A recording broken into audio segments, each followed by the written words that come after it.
వివాహ సంబంధాలు రోజురోజుకు అడుగంటిపోతున్నాయి. మూడు ముళ్ళు వేసి 7 అడుగులు నడిచిన వారు ఉండగానే మరొకరితో సన్నిహితంగా ఉంటున్నారు. మనసులో పుట్టిన ఓ దురాలోచన వల్ల వివాహితర సంబంధాలు పెట్టుకుంటున్నారు.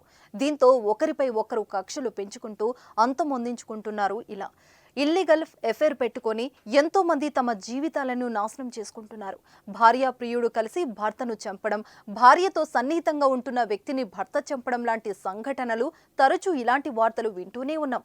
అయితే తాజాగా మంచిర్యాల జిల్లాలోనూ ఇలాంటి ఘటనే చోటు చేసుకుంది. తేజస్ అకాడమీ స్థాపించిన 12 సంవత్సరాల్లో 1918 డిఫెన్స్ ఉద్యోగాలతో పాటు ఇంటర్లో రాష్ట్ర స్థాయి మార్కులు సాధించి తెలంగాణ నెంబర్ 1 గా నిలిచిన తేజస్ మంచిర్యాల జిల్లా చెన్నూరు మండలం కమ్మర్పల్లి శివార్లోని అటవీ ప్రాంతంలో ఈ నెల 13వ తేదీన రాత్రి జరిగిన హత్య కేసును పోలీసులు ఛేదించారు. వివాహితర సంబంధమే హత్యకు కారణమని తేల్చారు. భార్యతో వివాహితర సంబంధం పెట్టుకుని అదే ఊర్లో కాపురం పెట్టిన వ్యక్తిని అతి దారుణంగా చంపేశాడు ఓ వ్యక్తి. ఇందుకు అత్తమామల సహకారం కూడా తీసుకున్నాడు. ఈ కేసును లోతుగా దర్యాప్తు చేసిన పోలీసులు 4 నిందితులను అరెస్టు చేసి వారిని కటకటాల వెనక్కి పంపారు.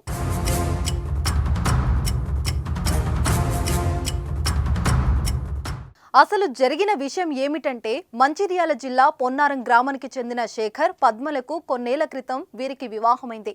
2 పిల్లలు కూడా ఉన్నారు. అయితే కట్టుకున్న భర్త బంగారం లాంటి పిల్లలు ఉన్నా కానీ పద్మ మహేందర్తో పరిచయం పెంచుకుంది. అది కాస్త వివాహేతర సంబంధంగా మారింది. 5 ఏళ్లుగా వీరి మధ్య ఇల్లీగల్ ఎఫైర్ కొనసాగుతుంది. ఈ విషయం కుటుంబ సభ్యులకు తెలియడంతో 4 నెలల కింద ఇద్దరు ఊరి నుంచి పారిపోయారు.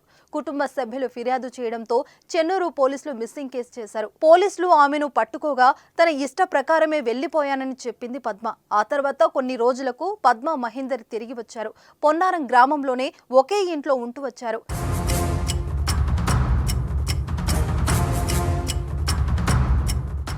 అయితే నెల క్రితం పద్మ మహేందర్ మధ్య గొడవ జరిగింది. దీంతో పద్మ కమ్మర్పల్లిలోని పుట్టింటికి వెళ్లిపోయింది. మహేందర్ అక్కడికి కూడా వెళ్లి గొడవ పడ్డాడు. ఈ విషయాన్ని పద్మ తల్లిదండ్రులు ఓదేల్, సుగునక్క ఆమె భర్త శేఖర్ కు చెప్పారు.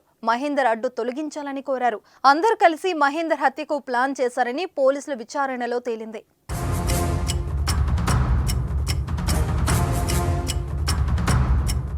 ప్లాన్ ప్రకారం పద్మ మహేందర్ కు ఫోన్ చేసి తన పుట్టింటికి రావాలని పిలిచింది. దీంతో కమ్మరపల్లికి వెళ్లాడు మహేందర్. పద్మతో పాటు భర్త శేఖర్, ఆమె తల్లిదండ్రులు ఓదేల్, సుగునక్క కర్రలతో మహేందర్ తలపై కొట్టి చంపారు.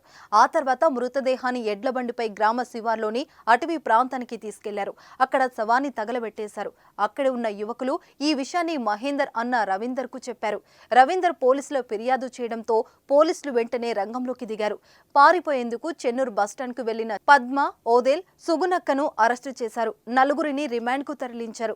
ఓ తప్పు 2 కుటుంబాలతో పాటు ఒకరి మృతికి కారణమైంది. అంతేకాకుండా తల్లిదండ్రులు చేసిన తప్పు వల్ల పిల్లలు అనాథలయ్యారు.